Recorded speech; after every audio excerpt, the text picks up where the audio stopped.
And there is the black screen. So with a bit of luck, in a second, we will be live. We've had terrible weather here today, Luke. Probably amazing where you are. It Wherever is actually a it has beautiful been day. absolutely shocking here, mate. Freezing. We're It's like 50 degrees Fahrenheit and sunny and nice. yeah, here it's been chucking it down with rain, windy as hell, freezing cold. I went to put stuff out in the bin, or garbage, as you'd call it, earlier today when I came back in. Could have cut my way out of the conservatory using all of my nipples. And Cold. we were nice all weekend too. It was gorgeous. Thanks, mate.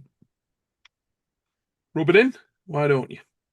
Ladies and gentlemen, welcome to Deep Inside the Minds with Luke Pulscher. What a bastard! As you as you've already seen. Joking aside, how's everybody doing in the chat? Hope everybody's good. Phil Woody is in there. Too Smooth is in there. Brian's Pronator is in there. Brad Butler is in there. And Andy Beckett is in there. Luke, welcome to the show, mate. How we doing? Oh, you know it is. Life's trials and tribulations as a fat man. But yeah, I'm still here, mate. That'll do for the time being. That will do. So for everybody in the chat, if you've been living under a rock, you may not know who this guy is. If you watch arm wrestling at any kind of level, I'm sure you know who this guy is. We think that over the next couple of shows, you'll get more of a feel for the layers behind the man we like to call Brando, Luke Pulscher. New nickname that. Shall I give him the background on Brando, mate? Shall I like? Go for it. So Luke Pulscher's got many layers to him. Obviously, some of you will know, some may not, that he's also a high-level arm wrestler. Had some real success recently, which I'm sure we'll come to in this show. But he's also a lead referee for East versus West and other promotions around the US and globally. But East versus West by far the most prominent. So therefore, despite the fact that he's pretty bloody handy on the arm wrestling table himself, a lot of his best work is in the black and whites. Hence Brando, Luke Pulscher. And today we're going to get part one of his Deep Inside and start to find out a little bit more about the history and the background to this man. So, Luke, I want to start, mate, at the absolute beginning. Could you just outline your family setup, mate? How you are at the moment, your mum, dad, siblings, and what the sort of lay of the land was in that respect? Yeah. No siblings. So I'm a one and only. Um, and honestly, I have never even wanted for a sibling. I guess you don't know what you don't have. Mm-hmm. So now as my parents get older and I'm starting to look into the face of how to handle things as they age and care and stuff. The drawbacks, I have to handle all of that myself. I don't Mm-hmm. have siblings to help. The benefit, I don't have siblings that are going to second guess and question me and I have to argue with. I can just make a decision and move on. So, good and bad with everything. But yeah, only kid. I grew up in a very rural setting in South Dakota, which for everybody outside of the U.S. and honestly for a lot of people inside the U.S. that don't understand geography, I'm right in the middle of the United States. So and grew up on a farm ranch. So we grew crops and cattle and horses and that. So I grew up as a very outdoor, working, hands-on childhood. Was it a Uh, working farm, Luke? yes. So your mum and dad, or dad and then your mum married in. What was the sort of setup there? Yep. It was dad and grandpa Mm-hmm. ran the farm and the ranch. Mom always had a job in town and stuff. And then as I got older and able to help, I spent a lot of my childhood on horseback, uh, working with the cattle and working fence lines and doing all that type of stuff. Some farm work. I put up hay and things like that. Would do the occasional crop work, but Dad tended to do most of the tractor crop work and I was helping Grandpa with a lot of the cattle and horses and things like that, which I certainly didn't mind.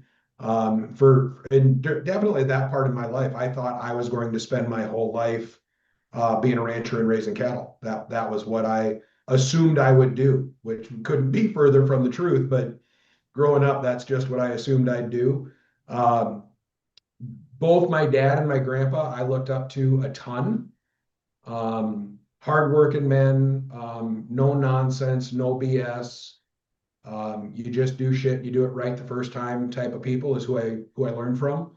I will never forget. I was probably, I don't know, 13 or 14 years old, and Grandpa took me out to a pasture, laid out the fence post, the steel. We call them a T-post, but it's a 6 foot long steel post with a deal on the bottom, which is why you call it a T-post, that you drive into the ground with I've a seen them. heavy metal two-handled Looks like a slam. tube, doesn't it? And you slam the. Yes. I've seen the one, yeah.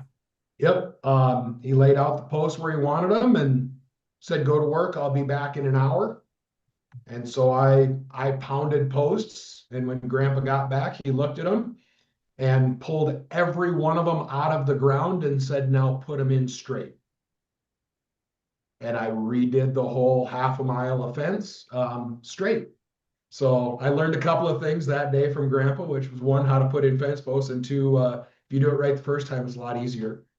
Um, but that was just what it was like to be a kid. Was you were expected to do it right, and it was still a lot of hard physical work, throwing hay by hand and Absolutely. and driving fence posts and stuff. So uh, I've consequently had a good foundation of strength.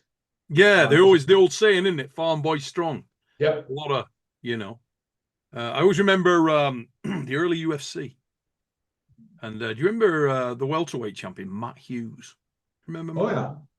Lovely guy, Matt, actually. Spent quite a bit of time with Matt at various shows around the world and so on. Ended up having a terrible accident in a truck. He was in a pickup truck and he got hit by a train, believe it or not. Terrible. And he survived. Probably most men wouldn't have.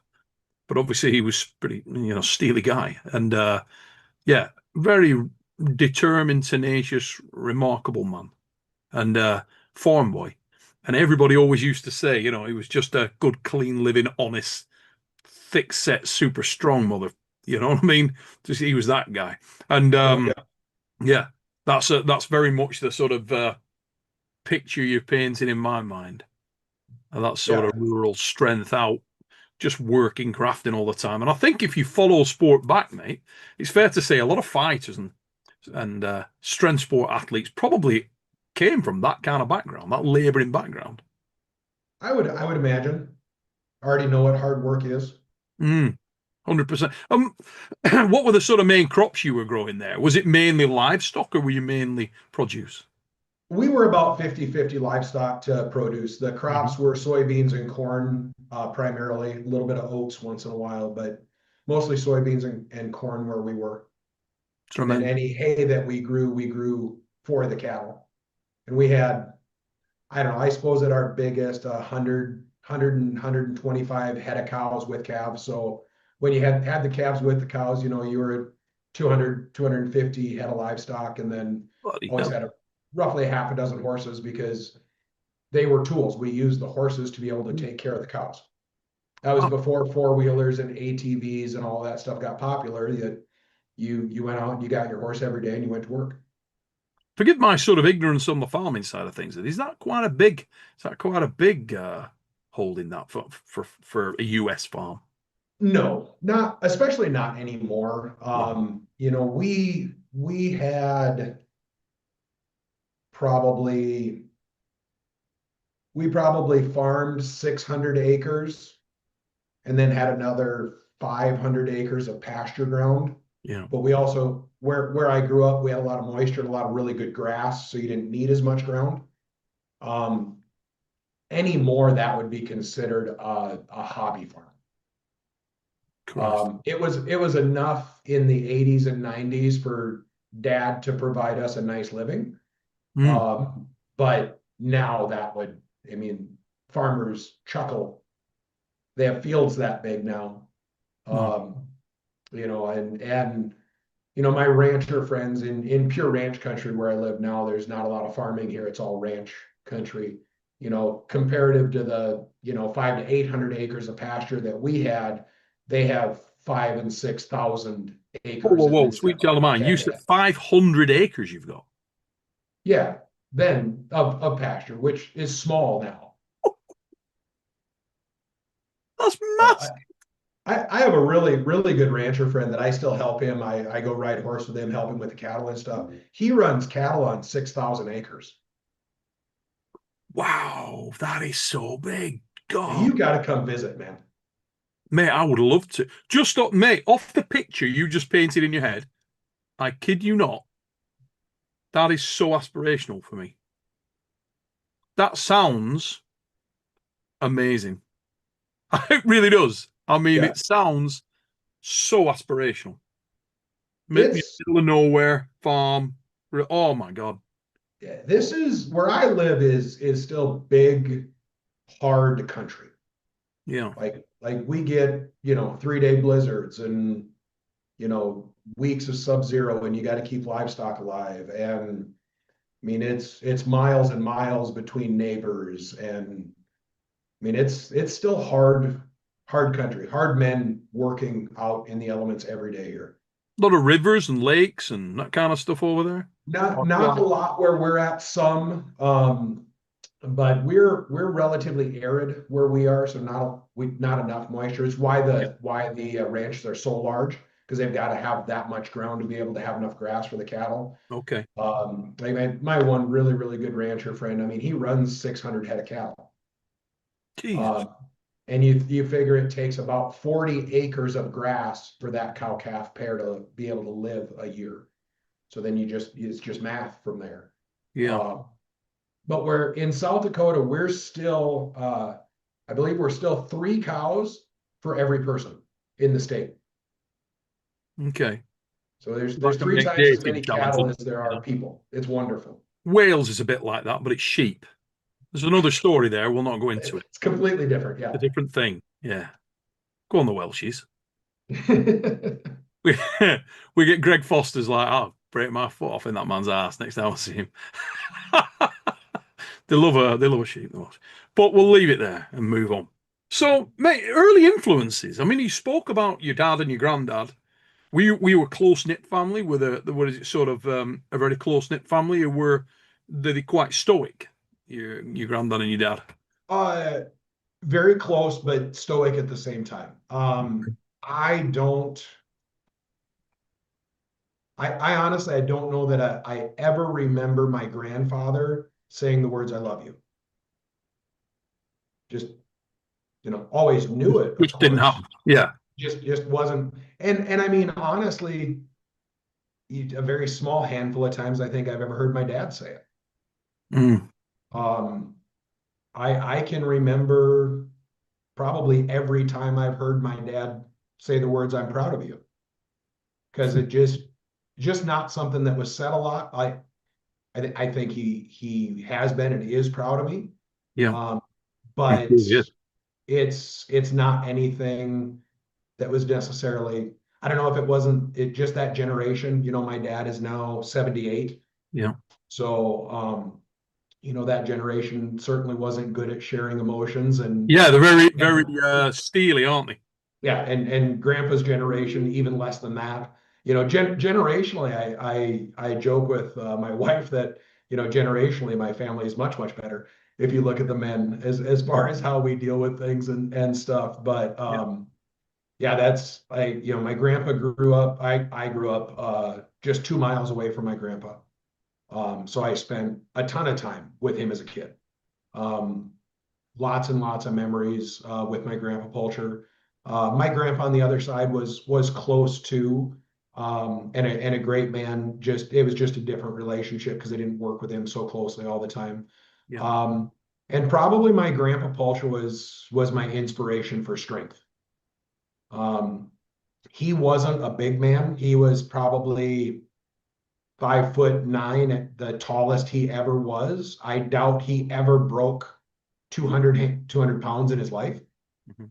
So never, barely, probably never broke 90 kilograms. But wore a size 17 ring.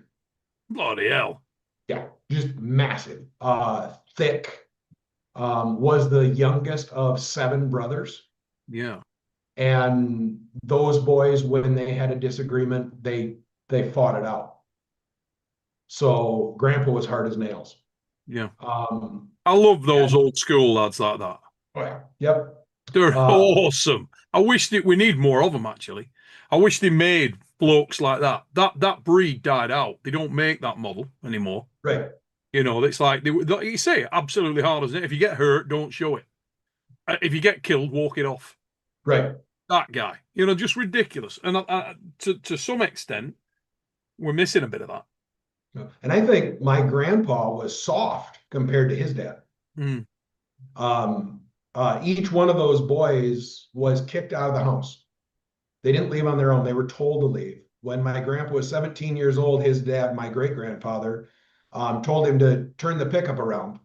And so he drove down to a field approach to turn around and come back. Mm-hmm. And great grandpa said, "You can go home and pack your bags. If that's all, the better you can listen." Bloody hell. Which I think was great grandpa's way of saying it's time for you to go. Yeah. Um, and so grandpa packed his stuff and went and hopped on a train car and went out to the West Coast to Oregon to find his brother who was working in the mountains, and went out and worked in the mountains for a couple of years. So it's just, yeah. I mean, I've got pictures of my grandpa in the mountains with bears that he had shot and stuff when he was herding cattle and sheep in the mountains and things like that. So my grandpa also tells me, do you know what a badger is? Do I Like, know? Mate, yeah, I love yeah, badgers. okay. Are you kidding me? Yep. Love them. That's not. Right. Badgers like the biggest. Badger, you got bears. What do you got? We got grizzlies. In England, we got fucking badgers. That's what So we my got. grandpa, No my grizzlies. grandpa told me that if you hold a badger by the tail, Yeah. he can't curl up and get you. There's only one way to know that, and I'm not willing to find out. Bet your ass. Badgers are like as a genre of animal. Honey badgers are like world renowned for being absolute animals, aren't they? Yes. Pound for pound, weirdo. I Yeah. love them. Grandpa and his brothers used to catch badgers live and keep them until the fur bearer came to buy them, because they could keep the fur nicer if the badger was alive. So they'd keep them in 55-gallon drums until the fur buyer would come through, but they'd go out and catch badgers by hand. That was the family my grandpa grew up in. Amazing. So when I was when I was in high school and I started lifting weights, so I started lifting weights because I was tired of getting picked on for being a fat kid. So I just decided to get stronger than everybody in school. Mm-hmm. And back in the late 80s, early 90s, when you could still solve problems by punching somebody in the nose, which Yeah, I really believe we should bring that back. I do. I came home from lifting weights after school one day and went out to the shop because Grandpa was there to see if he needed help with anything. And he asked me where I'd been. I said, well, I was lifting weights. And I'm guessing that Grandpa would have been in his early 60s Mm-hmm. at that point. And there was an old 50-pound scale weight. So one of those square Oh, the iron blocks kiddies. with the Yeah, handle on it. Yep. I know. I got a And couple of them. I've got a few of them from my granddad that we started. Yeah, amazing. he picked that up and put it above his head 10 times Mm-hmm. and sat it down and said, let me know when you can do that, and just shuffled off. Hmm. So every day I came home from lifting weights and I went out to the shop and I played around with that. Till one day, Grandpa walked in the shop and I picked it up and I lifted it above my head 11 times. And I set it down and I said, let me know when you can do that. And he just wagged this big finger at me and said, oh, shut up. Years later, I was back home for Grandpa's farm sale because he was at that point quite old and moving to town, couldn't be on the farm anymore. And that weight went up for sale on the auction block. And here in the US with old farm auctions and stuff, there'll be an iron buyer, guys that just buy iron for scrap. Yeah. There's, of course, an iron buyer bidding on that, and I started bidding on it. The auctioneer, who I'd known my whole life, because small community, just looked at me like, "Why are you bidding on this?"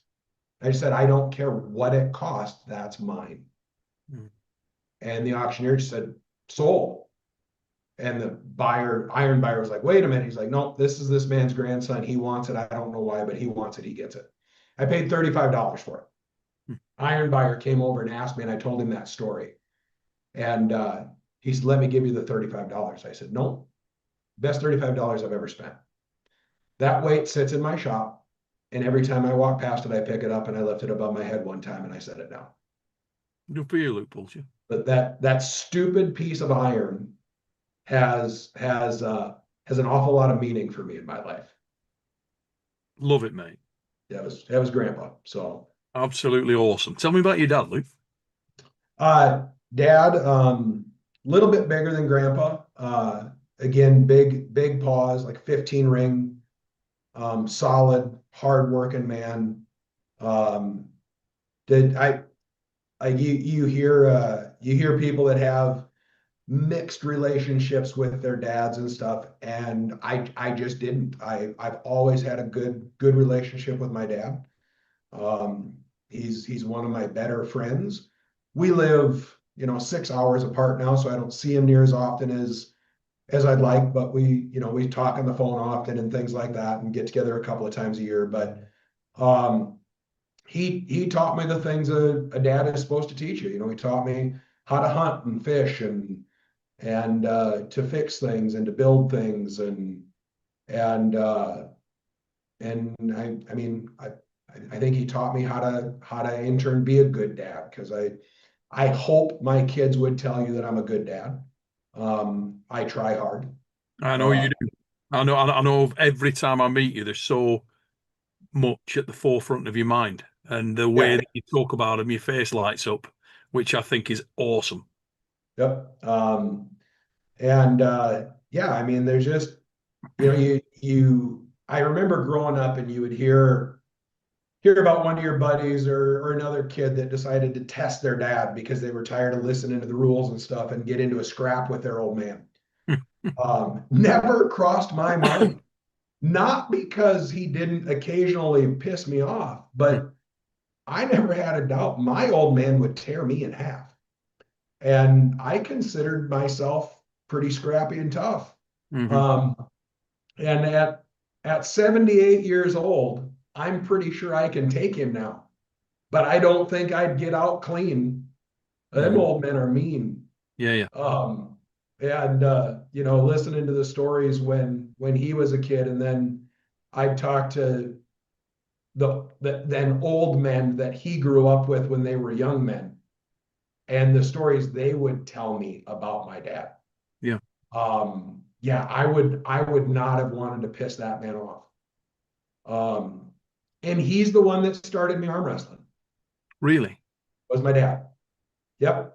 So let's Now, start with sport, mate, first, before we yeah, get sort of that.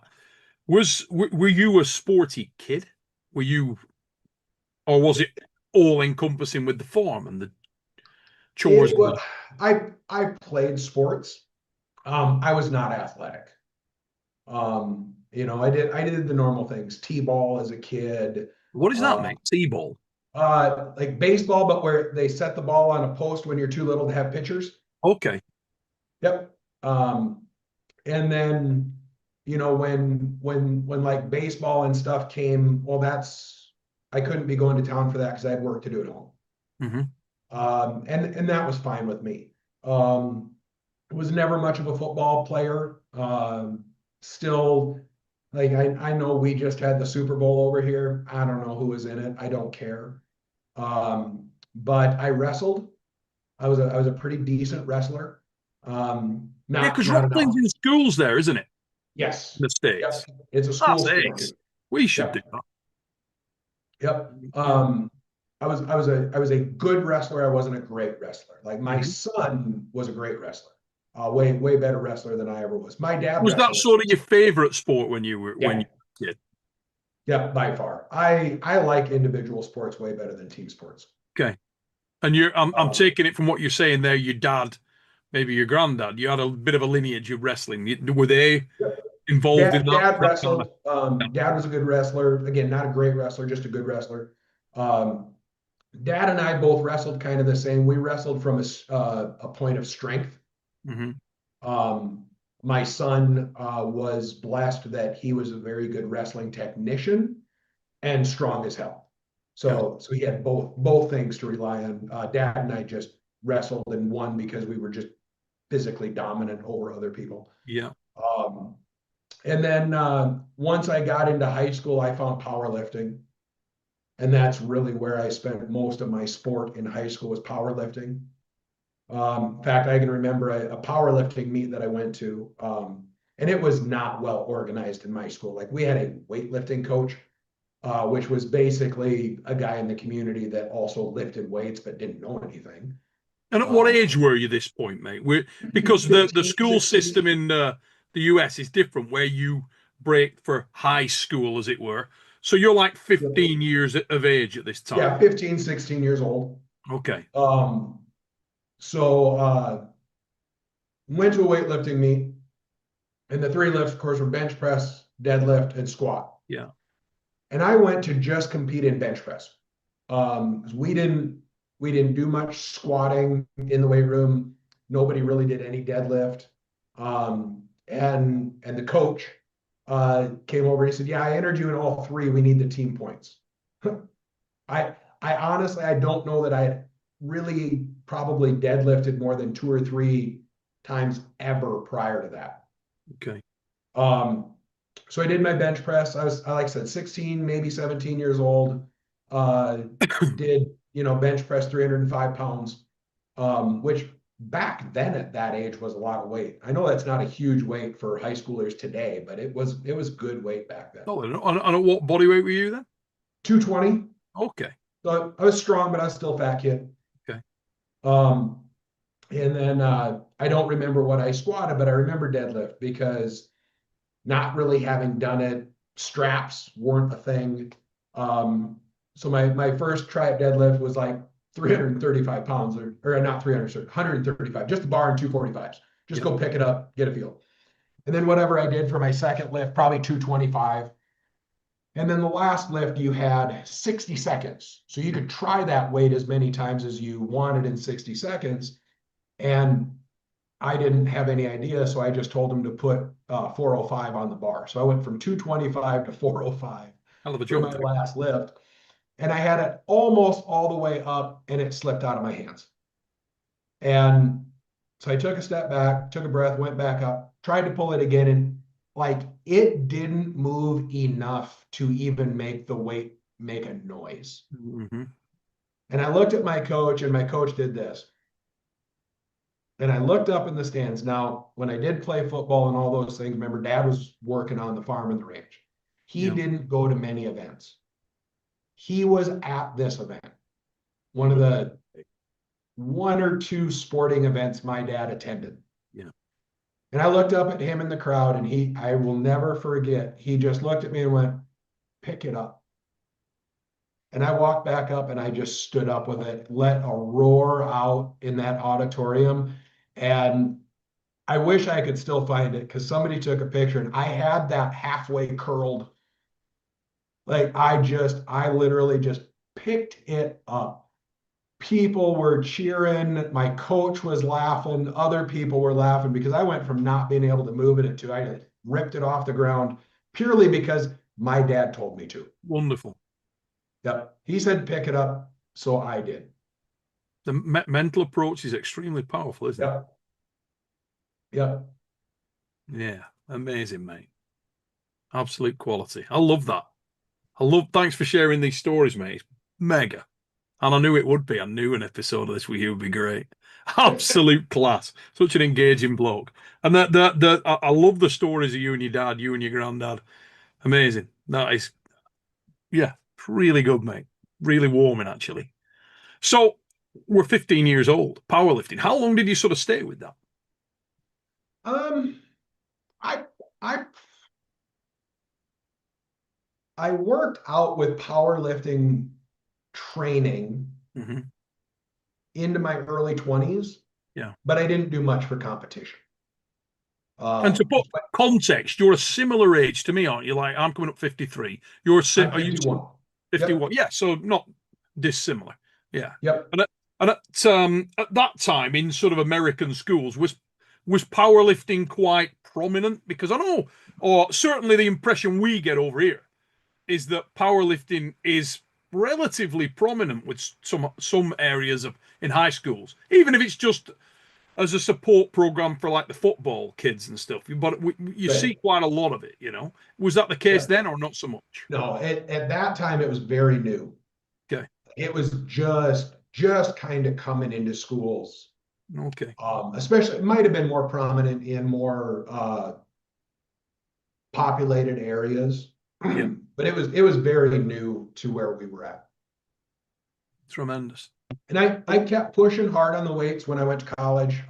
When I was 19 years old, still weighing about 220. I hit my best bench press ever, which was 405. Mm-hmm. Really, all I remember is thinking that's really heavy. Um, but I did it. I cracked 400. That was always the goal. Um, I never really chased real heavy squats and deadlifts. I think I got close to a 600-pound deadlift, but I never broke 600. I broke 400 on the squat. Like I could literally bench press as much as I could squat. Man, I never Um, liked squats. no, I don't. I didn't either. I couldn't squat well. I never. I don't know. I don't know. I don't know whether it was just a body dynamic thing or what. But I never felt confident. I never felt comfortable squatting. Nah, funny, innit? Benching, yeah, I was okay. I'm never a mega bench, but a pretty bloody strong bench, and I had a decent deadlift. But squat, yeah, you can have that. And Not bad. and at that time, hip sled was very popular. As a form of training your Yeah, legs, where you sit into it and push up. yeah, Um, and at a time, and I was older, I was probably in my 30s. I got up to where I could rep sets of three on a hip sled with 1,200 pounds. bloody hell. Yeah, I can move some weight, especially back when I was a little younger. Yeah, But and you bet. And that was you, pre-back what surgery. was your best deadlift? 600. Yeah, right around 600. So like what's that? 270 odd. 270 maths. I mean, what it used to be is that 270, like 272 maybe. 272. Yep. Is it? Yep. Fucking guess that'll do. Yeah. So yeah, 272. That's not bad, mate. Pretty And solid. then Yeah. my bench was 184 Yeah. kilogram. We basically got the same. But my best ever bench is 185 for a double. That's my best. My best ever. Couldn't do 190 for a single. You'd have to walk me through that. But yeah, tried. I was chasing 200. I was trying to get to 200. Never actually got there.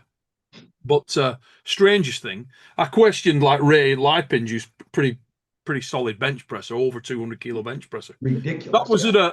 That was at a pretty lightweight though. I was like, I did 185 for a double at 87 kilos body weight, which is pretty strong. Yeah, Uh, that's huge.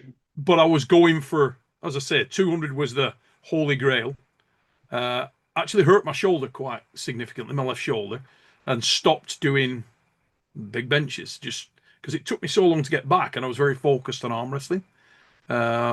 Yeah, just put me off it really, but couldn't. I could squat more than that. I think my best ever squat is around 230, 240, somewhere around there. Uh, Mhm. Obviously not competition lift. This is just gym lifting. So whether or Right. not I'd have been getting white lights is a very different matter. But yeah, never felt good with squats at all. But very interesting that, mate. Obviously, now you're all about power. You're arm wrestling now. You're very much a power orientated lad, very stout, thick set fella. So that correlates well. Doesn't surprise me actually. Doesn't Yeah. I surprise me. mean, Had your dad done any of that powerlifting? no. Just form strong. Yeah, just work strong. Mm, Yep. And not in a bad way, because it could really be taken negative, and it just isn't. But I grew up I was expected to be tough Yeah. and I was expected to be strong. It Yeah. wasn't, it was, Prerequisite.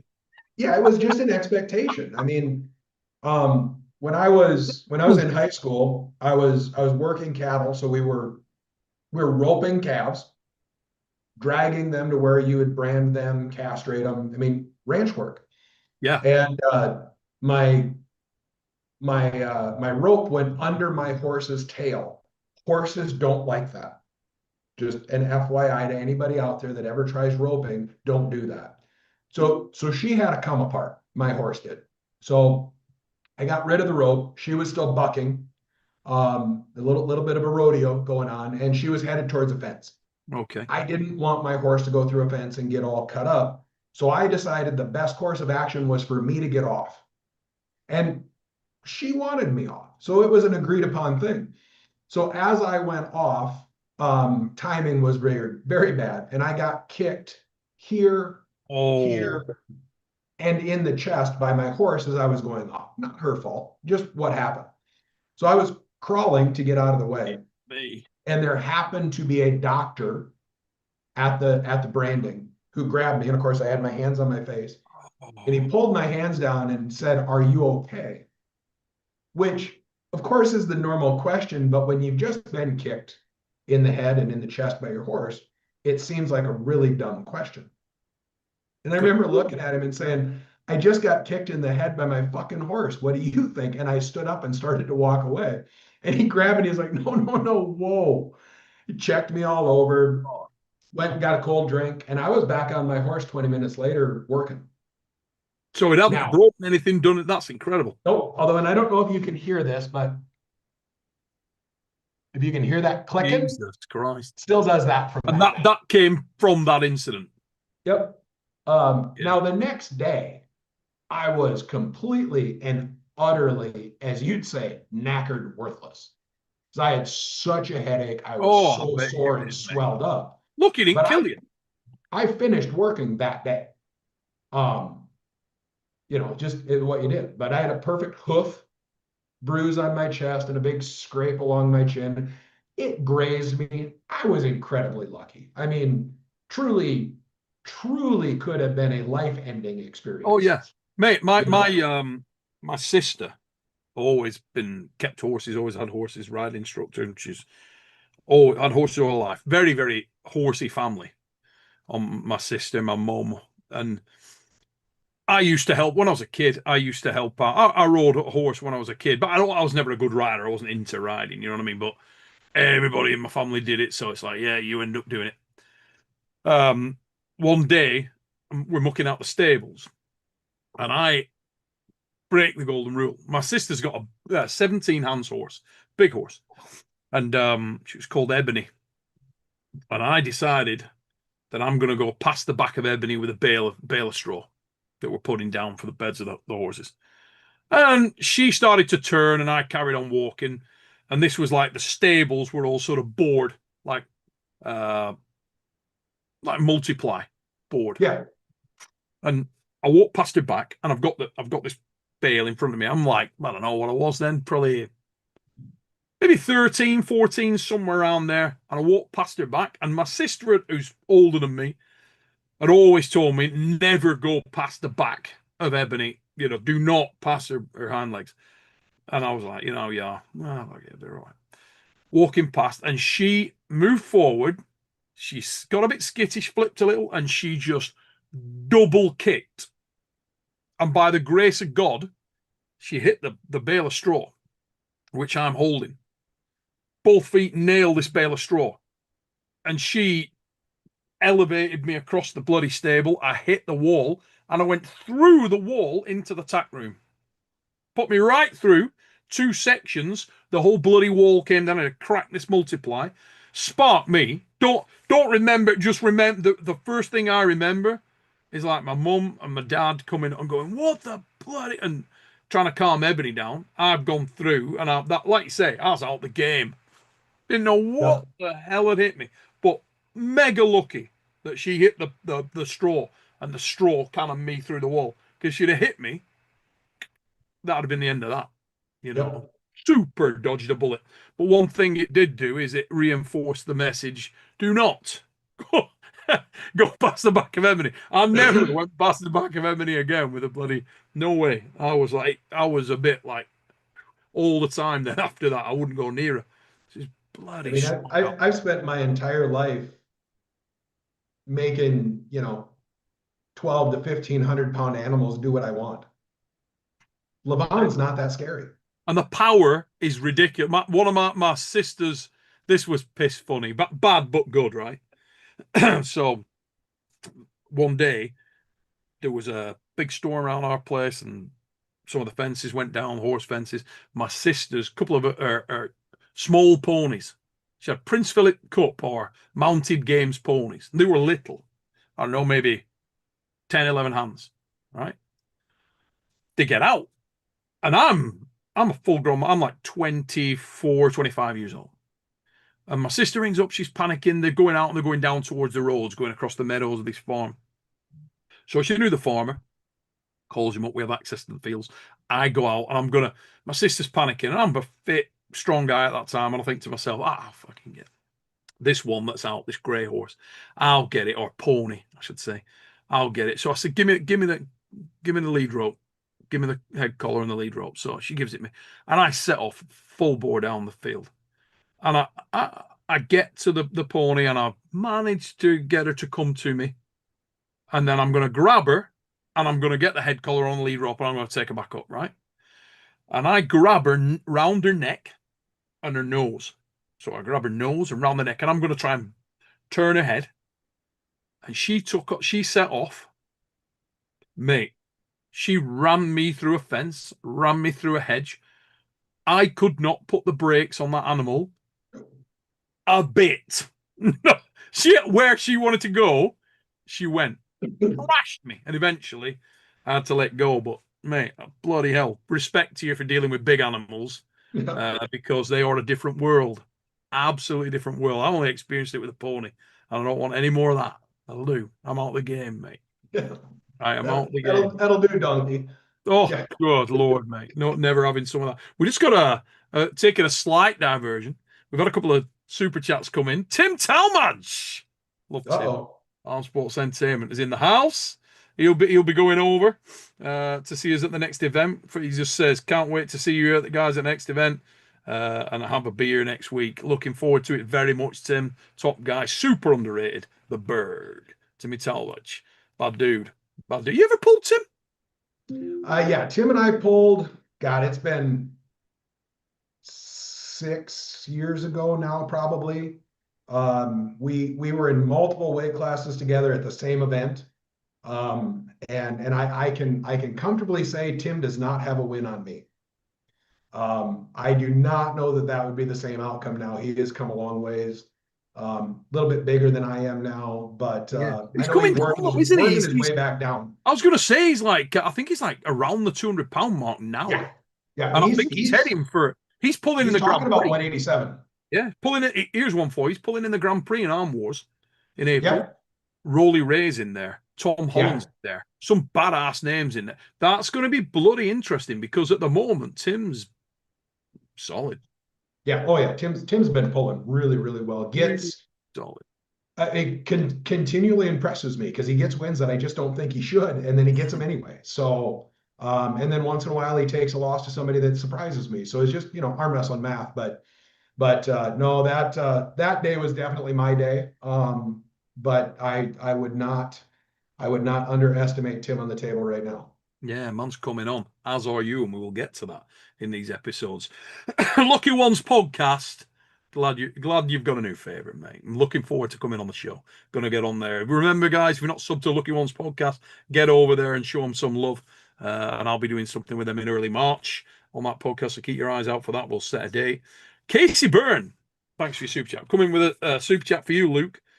Bit of a deviation, but is Devon really that hard to referee? That's a really hard question. Loaded, isn't it, that one? Yeah. I I don't struggle as much with Devon as maybe some others do. but I really believe that's because Devin knows I don't care if I foul him out. Like Devin and I have known each other a long time. I think we have a pretty decent level of mutual respect for one another. And consequently, to the level that Devin's going to listen, he listens pretty well to me. Because he knows I'm just not gonna take any more than a certain level of shit from any arm wrestler, and he's no different. So I don't. I mean, yes, Devin is a struggle, but I don't really find Devin any more difficult than Michael Todd or Arackley or Aramis. I mean, these guys are all difficult to ref. Yeah. Yeah, it's interesting when you say Mike, Devon, some of those guys, they are prepared to amplify and utilize any angle in order to get the win. And I think if they feel like they're not being refereed cleanly, they'd probably accelerate that whole thing more. And that could be very much in your favor because you're very open and talkative to them. And I do think that, Dev reacts well. And he probably feels like he's getting a fair crack of the whip and doesn't ramp it up. I think if a referee gets nervous or aggressive or starts to try to bully him or do things in a way that I think he could probably be problematic. But he's not alone. I think there's a lot No, of guys that would do exactly the same. I think the thing that really helps me with all those guys is I'm just very consistent in how I ref. So Yeah, they know that if I've refed them before, they know what to expect. They might not like everything I do, and I'm certain they don't, but they don't like it the same way every time. yeah, So it's a comfort level, me with them and them with me, I think just helps a lot. And I think I've been able to build and keep the reputation that I am a non-biased ref when I'm at the table. I don't care who wins, and I think the arm wrestlers know that, and consequently know that if they let me do my job, they're going to get as fair a match as they can get. absolutely. And you've got a good reputation for that, mate, to be fair to you.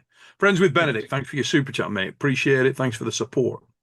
And Luke, let's retrace where we were. So, powerlifting, that Yep. was your first sort of introduction to strength sport, as it were.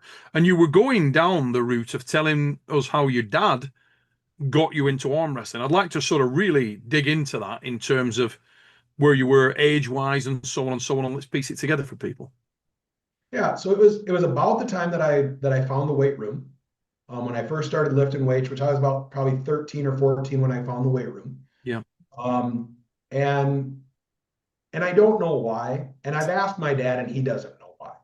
But for whatever reason, Dad said you should learn to arm wrestle. And he started to show me what he knew. So my dad and two of my uncles would arm wrestle in the bars and win some money doing it.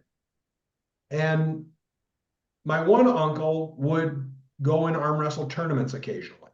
Okay. Um, and did quite well. Yeah.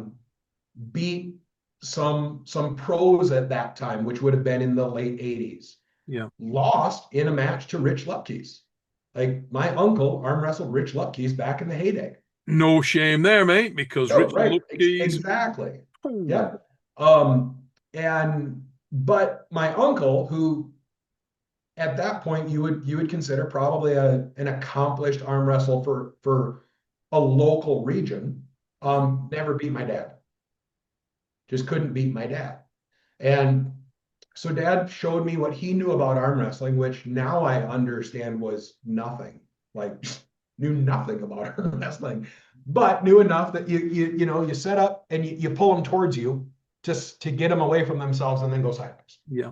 So that's what he taught me. But at the same time, in our basement, he took a eye bolt and screwed it into the ceiling, ran a rope through it, tied to a piece of PVC to make a handle, and clipped it to those old plastic weights filled with sand. Okay. Yeah. And there was an old school desk in the basement, and I'd sit at that school desk with the cable and Yeah. at 15 years old, training for arm wrestling, not truly not knowing at that point that arm wrestling existed as a real sport. Okay. Like I'd never seen Yukon Jack. I didn't know it existed at a real level. Yeah. Um, but with what Dad taught me and some natural strength from being a working kid and then the weight room, like I mean I by the time I was a second year in high school, I was beating everybody in high school. Hmm. Um, there's a picture of me in a high school annual yearbook of me with another guy in the lunchroom table arm wrestling way back in high school. Hmm. Um, and then I just kind of set out a goal that by the time I was 18 years old, I wanted to beat my dad and both my uncles. So I beat my dad and my one uncle that was local, but my other uncle lived out of state. So I had to wait a year. So I was 19. I actually flew out to see him for spring break from college and beat him on his kitchen counter. So I was a little late on my goal, but I got there. Kitchen Uh, counters, the scene of many good arm wrestling matches, mate. yeah, You got to do the bit of that. and and then of course in college I kept lifting weights and I'd arm wrestle in the bars and did pretty well. I'd take a loss here and there, um, but not much. But I also worked in the bars in college as a bouncer and a bartender and a DJ of all things. Yeah. But I would get a phone call at 1 o'clock in the morning um, from somebody working at the bar or somebody drinking at the bar saying, "Hey, there's a guy here that's arm wrestling for money." And I'd get dressed, I'd go down to the bar, I'd win the money, and I'd go back home and go to bed. And still didn't know that it was like a sport. I wish I would have back then, Yeah. but I didn't. So, but yeah, dad got me started early. And I again, I don't know why, other than I knew he did it some and played around with it, was pretty good at it locally. And just thought, well, you might as well learn how to do this. Or if he Did you have the ability to, because obviously at that time, no internet, nothing like that. Was there any organized competitions, a local scene, any clubs that you're aware of, anything like that at all? nothing. Yeah, come across nothing. I didn't find a tournament until, well, first time I found a tournament was 1998 and I went to it. Which was it, mate? It was the South Dakota State Championships put on by Leonard and Denise Yeah. at a little bar in the middle of nowhere, actually in the the geographical center of the United States, a little town called Belle Fourche, South Dakota. I mean, nowhere. The Circle Lounge Bar. I went up and my wife didn't want me to go Hmm. because at a bar, I was arm wrestling a guy and his buddy jerked our arms and tore me up pretty good. Okay. Um, I mean, I didn't go to a doctor or nothing, but my arm was awful for weeks. It's also when I learned you can beat up somebody with just your left hand. But um, so I really didn't do much arm wrestling after that because if I did, it just hurt. Yeah. And the internet was a thing, kind of. I got on AOL and searched arm wrestling and came up with this tournament. And it was just 2 hours from where I lived. Hmm. And so I would go to this. She's like, "No, I don't want you to do that. You're going to get hurt." And she remembered how down in the dumps I was when I was hurt. I'm like, "Well, come with me. And if it hurts, I'll drop out of the tournament. We'll go out for supper." So she came with me. Now, keep in mind, I'm all of 5'9" tall. Like you know me, I'm not tall. I weighed in at that tournament at 280 pounds. Big Holy fat kid. shit. Yes, I was strong, but I'm a big fat kid for most of my life. Wow, you were 280 pounds. Yep. That's hard to get your head around. Yeah. Remind me in Vienna, I'll show you a picture That's of incredible. old fat Luke. But and my first match, uh I'm arm wrestling and my elbow went pop, pop, pop. Mm, And hurt, but I won the match. So I mm. didn't tell my wife because I knew if I told her that it hurt, she'd make me quit. And I ended up winning the tournament. Um, and then, couldn't really use my arm for about 5 days. And a couple of months later, there was another tournament there because now I got the postcard in the mail Yeah. from the United States Armed Sport Association telling me there was a tournament. Mm-hmm. And I went to my second tournament, which was the state wrist wrestling championships. Uh-huh. Old school wrist wrestling with the butterfly strap in the center. Yes, sir, been there. And oh, I love that. I love wrist I'll wrestling. bet you did. Yes, I do. And I won that. And then a few months later, I went to a tournament in Nebraska, and there was arm wrestlers there. Yeah. And I got my ass handed to me. Mm-hmm. Now, I had met Denise and her husband Gary, but I hadn't met Leonard to that point. Okay. Leonard was at the tournament in Nebraska. After the tournament was over, I went up to him. And in hindsight, I can only imagine what he was thinking when I went up to him. But I went up to him and I'm like, I usually do a lot better than this my whole two tournaments. And he goes, well, do you want to be good at arm wrestling? And I'm like, yeah.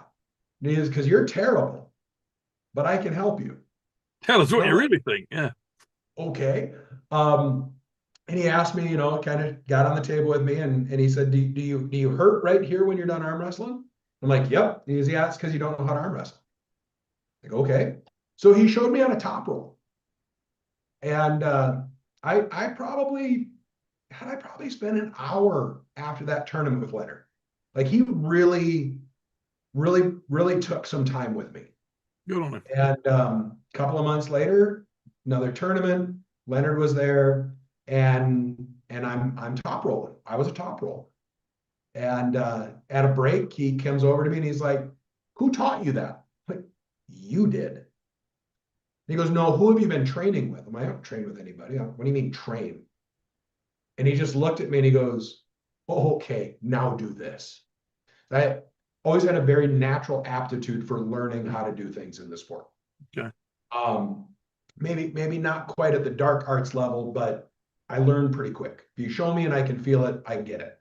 Mm-hmm. So he started teaching me how to anticipate the go and do the next thing and the next thing, and then he started me reffing and so really the the idea of arm wrestling came from Dad, and the foundation of becoming an arm wrestler 100% came from Leonard Harkless, nobody else. Because there And wasn't. Leonard Harkless and Denise Wattles deserve a lot of credit Oh, for the truly enormous amount of events that they did around the United States.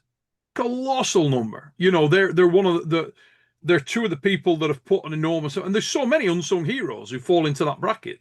yeah. Leonard and Denise are two of those who are massively involved for so many years, and I'm sure have discovered a lot of the top arm wrestlers in the United States of America through that endeavor. So, yeah, you got to tip your cap to that for So sure. it's interesting because I in December of '98 was my very first tournament.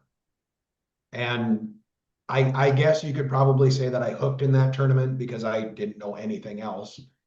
But by '99, I was a top roller. Yeah, All I did was top roll because in my mind, I was too weak to hook. Because if I ended up in a hook, I lost. yeah, because you didn't know how to hook. Yep. In 2005, I reached out. This will be a name from the past that I know you'll know. But in 2005, I reached out to an old 6'5" lanky cowboy named Trenton Meyer. Oh, God rest his soul. And I said, hey, if I drive over to your house now, if he didn't live in the middle of nowhere, Wyoming, you could see it from his front porch. Mm. I mean, out in the oil field, red desert of Wyoming. I said, if I drive to you, will you teach me what you know? And he said, if you drive here, I'll teach you anything you want. So I jumped in my car with a bottle of Crown Royal to give him and drove 7 hours to get to his trailer house Mm. in the middle of winter and spent 2 days with Trenton. And we got on the table and he said, show me your move. So I top roll. And he said, show me your hook. I said, I don't have a hook. He goes, what do you mean you don't have a hook? Look at you. I said, I can't hook. I'm too weak. And he said, no, you just don't know how to hook. I'm like, what do you mean know how to hook? You hook. And he goes, show me your hook. And I did. And he goes, yeah, you don't know how to hook. Trenton, who was an outstanding top roller, phenomenal top roller, is who taught me how to hook. So Yeah, I I think I might learned to remember hearing. hook from a long-armed top roller, was the first person that started me hooking. And obviously I don't hook now anything like Trenton taught me to, but Yeah. he taught, so I essentially learned how to top roll from a hook puller, Leonard, and then learned Yeah. how to hook from a top roller. Yes, you did. So And yeah, with the winding road, weave yeah, patterns, and yeah, they were by far my first two real mentors in the sport. And yeah, I literally miss Trenton every day. mate, Trenton Meyer's a good dude, cast iron bloke. Really, Yep. a lot of time for Trent. Like you say, just a very, very straightforward, just a man, wasn't he? Just an absolutely straightforward bloke, and really Yep. acid. Yeah, what a good lad. Be- What a damn shame Before that lad left. before Trent got real sick, where he knew something was wrong because he was having problems, Hmm. but nothing was diagnosed yet. So to say that he was in his top form was not, you couldn't even come close. But it was at the beginning of WAL. Yeah. And so he was getting active again and he was pulling. And I pulled him in an overall and I did take a win off of him. Um, I think he let me in the hook, if I'm going to be honest. With that long of an arm, I don't think I put him there. I think he let me in there Hmm. and then realized that he probably shouldn't have. Yeah. But to say that I got a win on Trenton at his best isn't anywhere close. Um, and yeah, that Bill Collins and his son ref that match. Yeah. In It was in Wyoming. I can't tell you the name of the town right now, but it was in the middle of nowhere, Wyoming. It was a WAL qualifier. And then that next year, Trent got diagnosed, and it wasn't long after that that we lost him. But Yeah. Yeah. Hats off, and a moment there for Trenton Meyer. What a dude. For those people that know, you know. Yeah. yeah, What a man. What a man. yeah, that was kind of my baptism into the sport was that. And I have I have a wrist wrestling table. I have an original wrist wrestling table that Leonard gave me. Yeah. It's in pretty bad disrepair. So one of the plans this winter is to rebuild it and refurbish it. And I don't know who yet, but at some event, my goal is to challenge somebody, and and I kind of think it should be Rolly Ray. I think it should be Rolly Ray. But no, 100% no, it's Rolly let Ray. me finish because when I finish this, you'll really understand. Okay. I want to do a 6 round Yeah. Iron Man super match. Okay. Stand up, sit down, Yeah. wrist wrestling, two Yeah. rounds of each. Mate, 100% it's Rolly Ray. And I 100%. just think I think that would be so much fun. Yeah. Awesome. Absolute And class. but find a top level arm wrestler that would agree to all three styles at once. Interesting, isn't it? Interesting. I mean, yeah. I mean, it's Because like Corey Miller and I are real close. Like mhm. we train together. We're real good friends. You bring that up to him. Of course, he'll stand up with me all day long. He'll wrist wrestle with me, but he's not going to love it. He won't No. get close to a sit down table with me. Yeah. Sit down was very, very different, mate. Yeah, Repeat it's the all word power sit based. down number of times, very different with the old cane hitting your ass every five friggin' your bloody Karen Bean cracking me on the ass with a cane. Yeah, it brings back memories. Steve Stanaway. Old Steve Stanaway. Bloody hell. Yeah. Yep. Unbelievable. Very different. Very, very different sit down. Lupkus on a sit down. Paul Richard Lupkus in a sit down tournament overall. Oh my God. Guy never lost a match. Dude. Richard Lupkus sit down. Absolutely terrifying. Yeah. And Richard Lupkus on the old ring pads in lines. Dear old tell you what, mate. What an animal.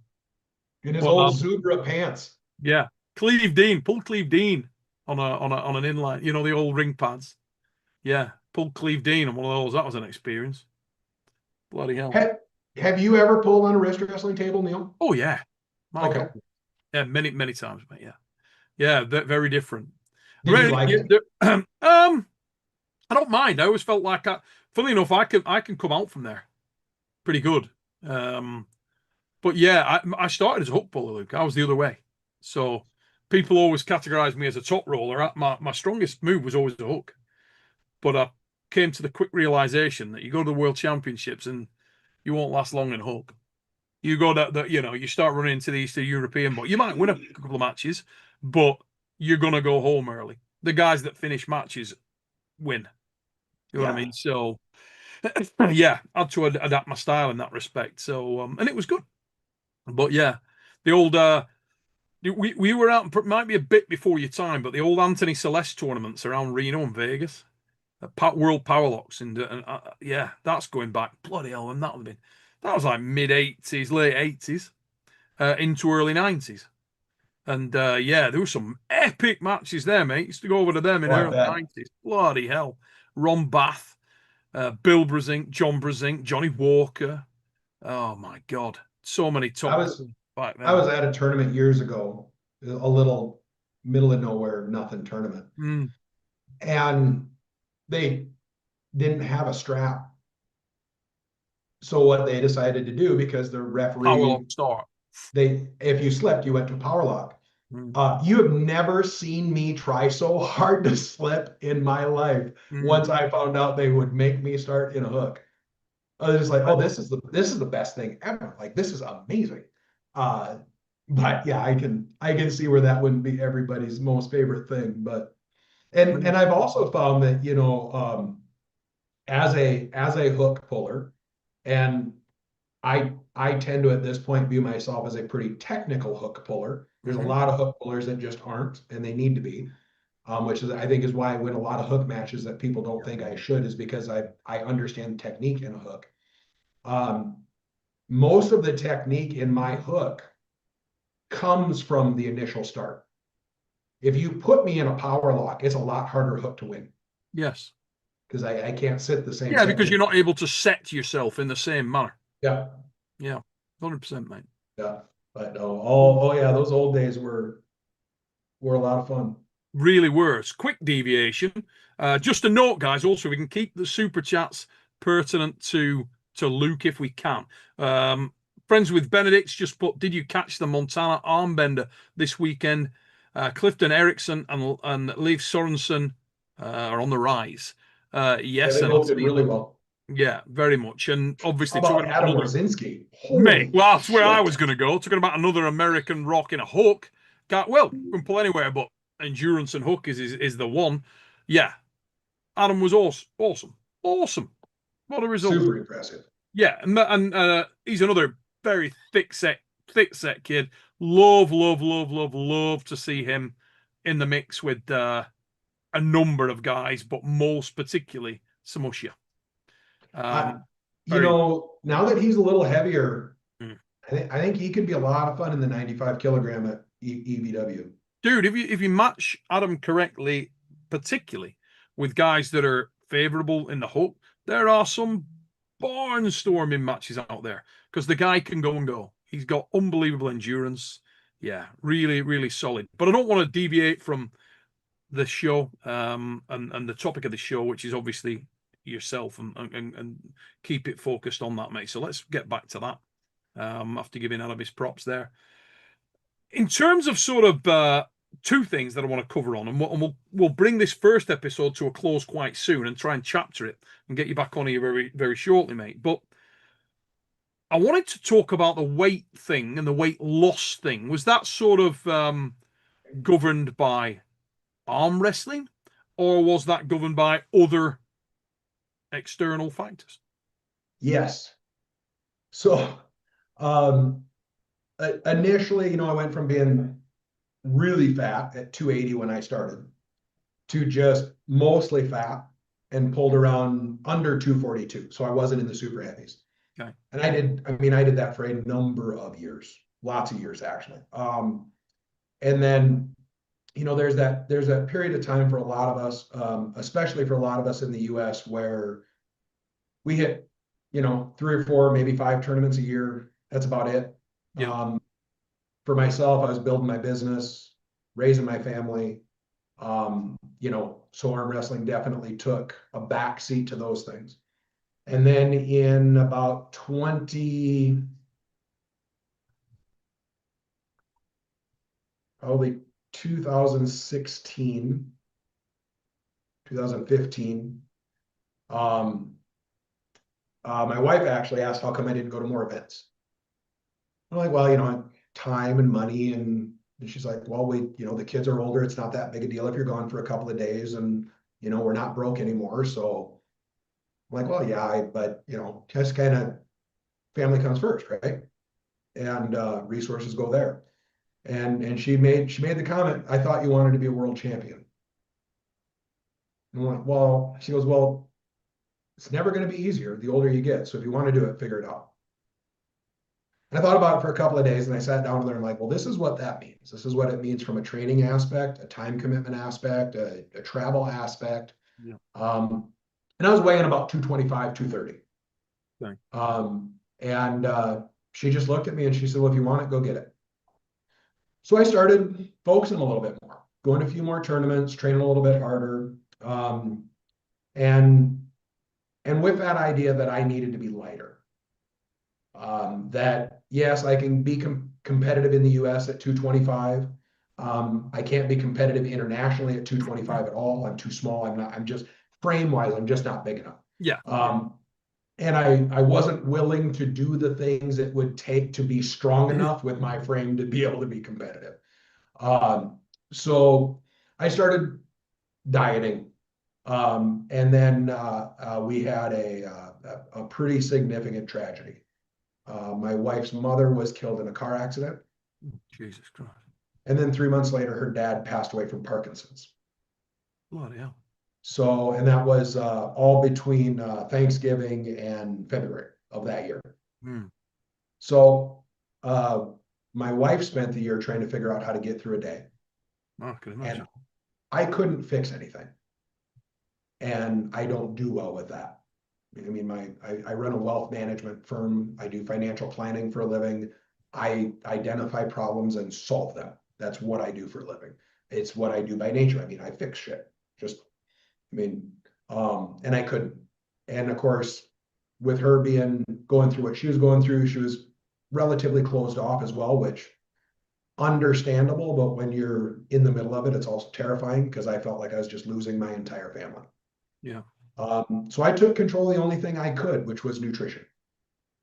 And through really strict nutrition, which at the time I didn't know, but then learned basically keto was what it was called, and copious amounts of stress, I dropped 80 pounds in about 8 months. Bloody and pretty well have kept it off, ebb and flow a little bit. Like the heaviest I've ever gotten back to since then was after a couple of back surgeries, back up to about 215. Now I'm sitting at 190 again. Yeah. So relatively kept it off, and started winning national titles. Yeah. 2017 was my first national title. I won 198 Masters and 187 Pro. Mm. And Wyatt won juniors Mega. in Lake Tahoe. And then we went to Budapest, Hungary for Worlds in 2017. And I finished 10th in the world and he finished 10th in the world. And we did that together. And Priceless stuff, that. Awesome. Absolutely awesome. It was his senior year in high school. And quick sidebar to him, he was playing soccer that year. Turned out it was, he had played some club ball and stuff, but decided he wasn't a football player and wanted to be a soccer player. Yeah. And then went on to the high school soccer team, actually ended up getting a college scholarship to play soccer his first year of college. Wyatt is a much better natural athlete than I ever was. But leading into soccer season, I told the coach, hey, he's going to be gone for these dates. I know the rules are he can't start when he gets back because he missed and stuff. And we're all fine with that, just letting you know. And the coach looked at me and bless his heart, as we say when somebody says something pretty stupid and they just don't know it. He said, well, with him missing those things and stuff, if he were to choose to stay here and play soccer instead of go on the trip, would you let him do that? And I said, yeah, if Wyatt doesn't want to travel to Budapest, Hungary as a member of the United States arm wrestling team and compete at the world championships, he's more than welcome to stay here and play soccer. Mm. And the coach looked at me and says, okay, so we'll see you guys when he gets back. Yeah, yeah. Oops, coin dropped a bit. Yeah, fair enough. Yeah, yeah. Yeah, and now I mean behind me, those are all my national titles. I've got 9 national titles in, masters in different weight classes. There's one up there that's left-handed. I don't know how the hell that happened. Um, but yeah, that was really the journey into the sport. So the bright side was, I when I really decided to drive hard into the sport and start chasing the world title and some other accomplishments, um, even though I'd been in the sport for a long time, my arm was still pretty young. I hadn't taken copious amounts of damage or ridiculous training on it like a lot of you guys did in those early years because I just wasn't that level of commitment then. So even though I'm 51 and I've been in the sport 26 years, Yeah, I mean I really probably only got about 10 serious years on my arm. yeah. So it's holding together really well. Tremendous. Uh, and then, blessed with other people like Corey Miller, Bob Brown, Craig Toulier, you, Coach Ray, and other people that have helped me understand training, understand pulling. I mean, it's wild to me, but at 51, I'm in really, truly, probably the best shape I've ever been in my Mate, you're life, in excellent shape. and No I'm doubt. pulling better than I've ever pulled. Well, Uh, one of my. We'll get onto this in the next episode, but one of my. I absolutely loved seeing you in Switzerland, mate. Do you know why? Because people don't necessarily appreciate that a lot of the guys that are the hardcore of the sport, which obviously I did you very much. I don't realize how much they love it. You know yeah. what I mean? Like, yes, you're there in the black and whites at the biggest events in the world, and you're doing those things. But what's the right way of articulating this? You can see that it is a duty. It's a responsibility. It's one you take very seriously, but it's a duty and a responsibility. And it's nice to see you just, right, here we go. And see all that anxiety and all that, the red line, and you chase it. And then you get a result like that. And when we met up after you'd done well in the Masters, crack that, and then go into the senior, which was a stat class, Oh my God. and have an amazing day. Just start smacking people. And when we met up later on, and you were like, we're both like, holy sh! You're on fire, absolutely on fire, and it's great to see. You could genuinely see how truly buzzing you were Yeah. from that.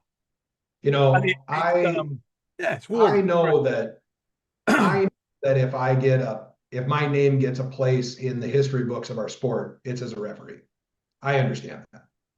Um, I would trade all my refereeing to have my name in the history books as an arm wrestler instead. I know. I really would. But one of the one of the best compliments I've gotten in the sport was when I very first reached out to Ray. The fix was relatively new.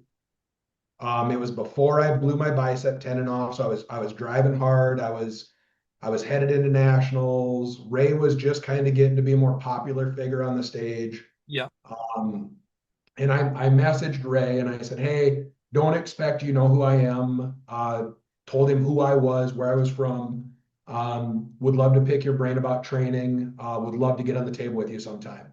And his response was, of course I know who you are. You've competed at WAF way too many times for me to not know who you are. yeah, And just the idea that somebody not like Ray, like he was famous at the time or anything, but somebody from another country who was high in the sport knew who I was as a competitor was uh, very fulfilling, I guess is the only way to put that. Um, You know, that realization of, oh my goodness, like accomplished arm wrestlers in other countries might know who I am Mm-hmm. seemed very weird to me. Yeah. Because as you know, the US is huge. Yes. So we don't spend a lot of time knowing who athletes in other countries are because most arm wrestlers in the US are never leaving the US anyway.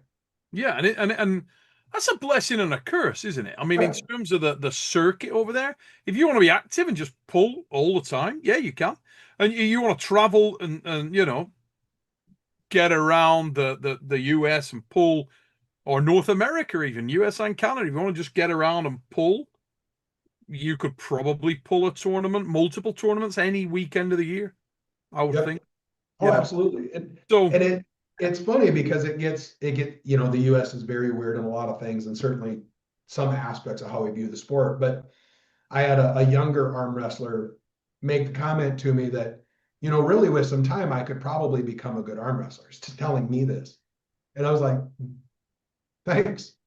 Um, tell me more. And he said, well, you know, you don't win many tournaments, but you do pretty good. And I said, you know, not to not to be arrogant or anything, but I said, if you look at the last 3 years, and I don't remember what year this was, I could figure it out. I said, if you go back the last 3 years, I've lost to two people.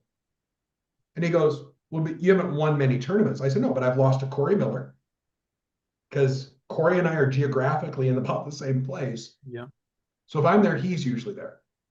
The only other loss I'd taken in those 3 years in my weight class was Jamie Sheldon. yeah, another solid dude. Yeah, in a 3 year period, I lost to two different people. But this nice young upcoming arm wrestler told me if I stuck with it, I might be okay one day. Awesome. It was just Probably with, like, probably with the best of intent as well. yeah, it wasn't being a dick or nothing. And I'm just sitting there, and I'm like, frick, what do I got to do? And Yeah. then, you know, I get a message from somebody like Ray saying, of course I know who you are. Mhm. And I'm like, oh, okay. This is, you know, you get caught in your own little microclimate. And, you know, now with East versus West, you know, the blessing and the curse, you know, the curse is I'm reffing, which isn't a curse. It's brought me to some wonderful places in the sport. But because of reffing EBW, I got to pull the Swiss Open, which was a bucket list tournament for me anyway. I've always wanted to pull the Swiss Yeah. Open. I'm going to pull in Austria in 2 weeks. Yeah. I know you And will. I know you will. I'm getting to do some international competing, Yeah. which I wouldn't trade for the world. But in the US, I don't make the rankings. Yeah. But I can pull a second in 187 at the Swiss Open. But I'm not good enough to be ranked here. So it's like, piss off. Uh, I'll go out and keep cracking people internationally where it matters, and you guys can worry about, you know, who the best person that hasn't been more Yeah. than 5 miles from where they grew up is. And having fun with the occasions out there as well, Yeah. mate. We got a question that's just come in, super chat's come in. And it's quite a nice one to round up this first episode, actually. Okay. And then we'll pick back up off the back of that. So Casey Byrne, thank you for your super chat, mate. He's put for Luke. There are so many my giant and strong, but I don't think he meant I don't think he meant to put the my there. There are so many giant and strong pullers these days. When you see Levan in person, gotta stop saying that. When you see Levan in person and setting up, what's the real difference with him? So I'll read that again. There are so many giant, strong pullers these days. When you see Levin in person and setting up, what's the real difference with him versus those other big boys? So, I mean, first of all, I have never set up Levin in a match. I've never refed him. I'm certain at some point I will, but Just got into it with him after the Irakli mask match, he which he was started ace it. when we were fucking ace. He started it. No, that was just Oh, yeah. right. Anyway, I would say that just in general, yes, Levin is an immense human. I mean, he's thick, he's powerful. It's absurd. Yeah, But where Levin doesn't get the credit that he deserves is he's an outstanding arm wrestler. he really is. He really is. He makes Packaging. adjustments that the untrained eye doesn't understand. Um, you know, yes, he has the ability to just simply overwhelm people with power a lot. Mm. Um, but he's not just overwhelming Devin. He's utilizing technique. When he pulls Vitali, he's not going to overwhelm Vitali with power. He's going to have to arm wrestle to beat Vitali if he can beat him.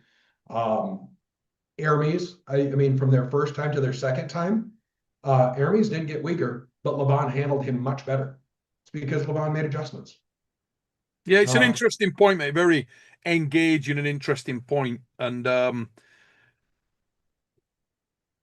the differential, the difference maker in those, that's a number of the absolute giants that are in the sport now and have been in the sport, is I think if you see the really massive guys that are not able to move as well, it's almost an irrelevance how strong. If yep. you are not the package deal, you will not have the same success. And I think sometimes it's a very difficult path for a very big, strong athlete to walk, probably more so than anybody else, because the expectation surrounding them is massive. A guy comes in, got an incredible scale, structure, size, and they're often not given the time to learn the technical move. Brian, Brian's actually an example of that. I mean, Brian, bloody hell, Brian probably the about as big as it gets in that regard, because Brian is the four-time world's strongest man, an absolute one of one in terms of physical prowess. And as a package, he is definitely that. Brian Shaw is extraordinarily competitive, very independent in his thought processes, and a natural alpha. Genuinely a walking phenom in terms of the yep. man's physical strength and athleticism. Absolute unique. I believe that if you could put a good arm wrestler's brain, your brain, my brain, Giannis, Bob, put a brain like that in Brian's body right now, he's top five in the world Oh, today, without doubt, yeah. without doubt. If he can move well, if he's able to make that mass, size, and physicality move well and get the rubber on the road, it's about getting the rubber on the road. I always think it's like a drag car. You can have the biggest engine in the world, you got thin tires, you're not getting that rubber down, it's not going to go. You get the rubber on the road, you get that power down, and often the problem that people will face there, that engineers, mechanics face, is how do we get all that power down? F1 racing team, how do we get this thing to glue to the goddamn track and get that power Right. down? If you can harness that power and you can make it efficient, the sky's the limit. And for Brian, he walked into the sport day one and said, "Oh, guy who can beat Levant." It's like, and you feel like give him a chance. Yeah. I Let him actually, learn arm wrestling. I will often play down any of the big guys like that and their potential to try and relieve the pressure on them a bit. He is. Because they I need. was just in his gym on Saturday with him and Philip, and he is making some very good progress right now. Awesome. Really dialed in well, thinking in the right way, moving better than I've ever seen him move. That's the one, Really, mate. He gets moving well and connected. If yeah. he Leonidas is going to and be I a was really happy huge to see challenge. Philip there. I actually sent Brian a message saying, "Good to see Philip there because Philip's a giant, and he will have certain crossovers that he can give you because he's a bloody Yep. giant, and And it's a he giant can work, thing." Brian. Yeah, I yeah. mean, you and I can be on the table and help Brian, but we can't work But him. we can't, and also you can't. Some of the manner in which it feels is unique to Brian. It's a or Right. unique to. I'm working with Terry Hollands now. He's another absolute monster. And often every week I'll be saying to him, it will feel slightly different. This is conceptually, and you'll have to adapt your body. And with Brian, when I first started doing the little bit that I did with him, that was the main message. This is going to be conceptual, and then you'll evolve this. But I think for everybody in the sport, one of the biggest things is for these guys when they come in, they need genuine time to wrap their head around this game and to adapt and get into the nuance. What sport ever and what athlete in what sport do you ever see come in and master it quick sticks? It just doesn't Right. happen in any sport, you know? He actually steps up to the table and looks natural now. Mega. So it's yeah. It was a great day. Good training. Philip's I'm awesome. really pleased to hear that. I heard from Philip that he's going well. Um, Obviously, I want Brian to succeed. I want him to win the next match. At the moment, I had him as or based on what I'd seen of him, I had him as an underdog. Oh Fractional, yeah. I'd say 55-45 underdog against Leonidas because of the fact that Leonidas has been in the game so long. But hopefully, in Month this ago I had length it of worse than training, that. sorry, mate. I said a month ago I had it 70-30 and Leonidas. he and he's transformed within this camp. Awesome. That's Yeah, really, I really think I think right now Leonidas is still the favorite. okay. And I Close I or hope come April everybody still thinks Leonidas is the favorite, but he won't be. I don't want to give away anything because I really want Bright to win.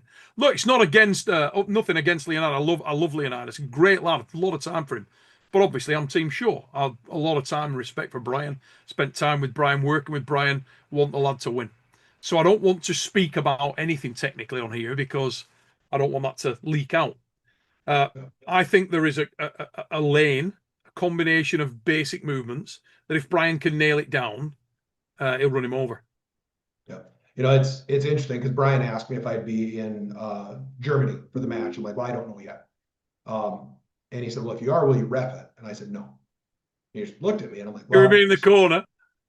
yeah, well, maybe. Ah, And that's up yeah, that's up to Brian. But so when Brian pulled Brandon Allen, I know Brandon Allen. Known Brandon Allen for several years. Brandon's awesome. I innit? reached out to That's Brandon a top blow. and I said, Brandon, do you have any issue at all if I ref your and Brian's match, knowing that I've been working with Brian? Yeah, And his response was very, very appreciative of me. But his response was basically, the last thing I'm worried about is your integrity. You ref any match you want. Perfect. Love it. Great. Um, I won't ref Brian versus Leonidas. I don't have any relationship with Leonidas. I've met him once, seems like a great guy.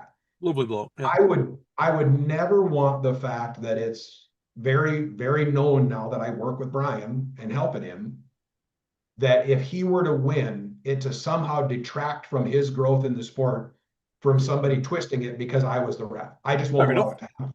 Fair And I enough. explained that to Brian, and he's like, well, he says, one, like, thank you for thinking of me that way. And two, I get it. I'm like, yeah, I Fair won't enough. do that. Yeah.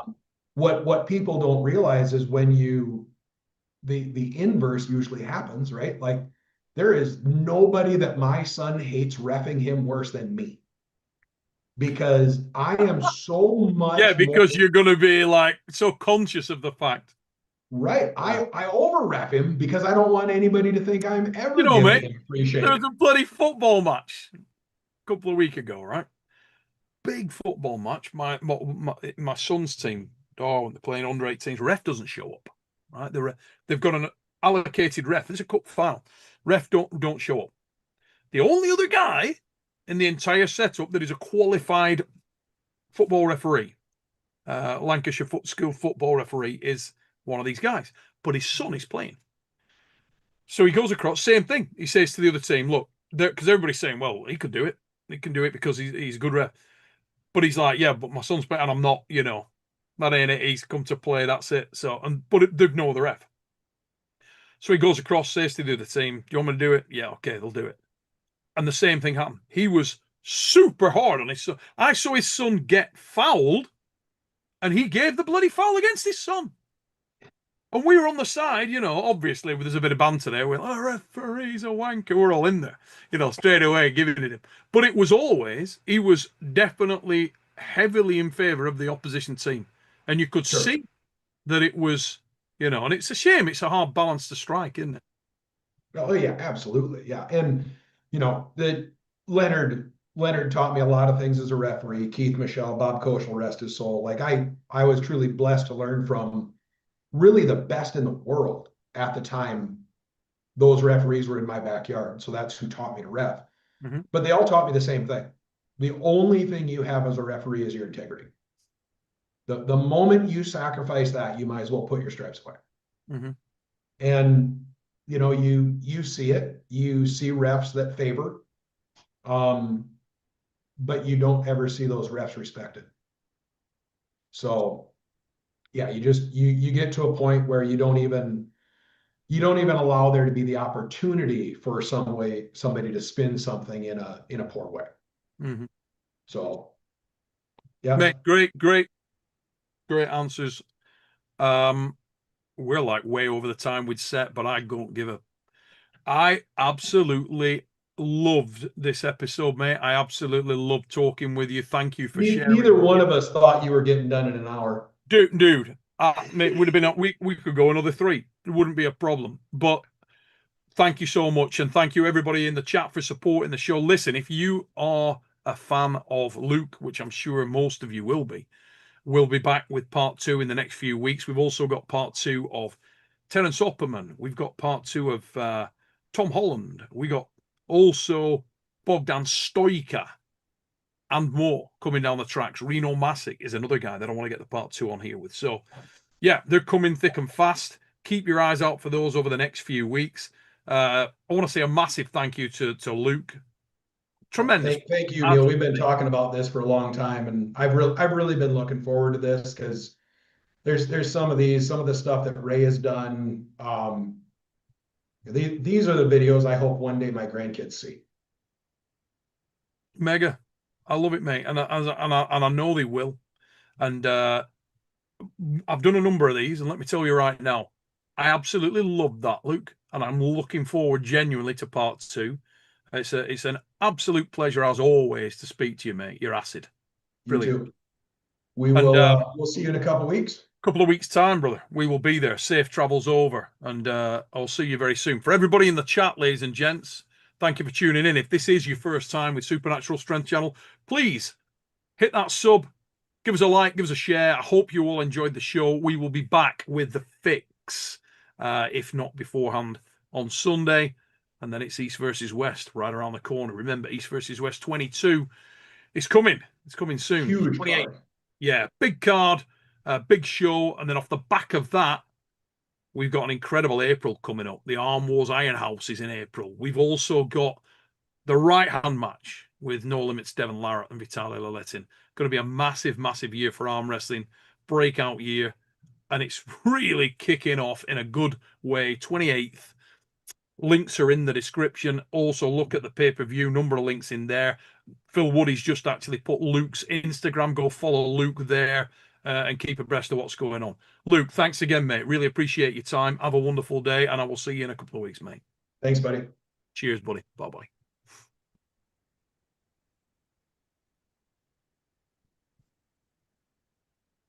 And we are off. All right, see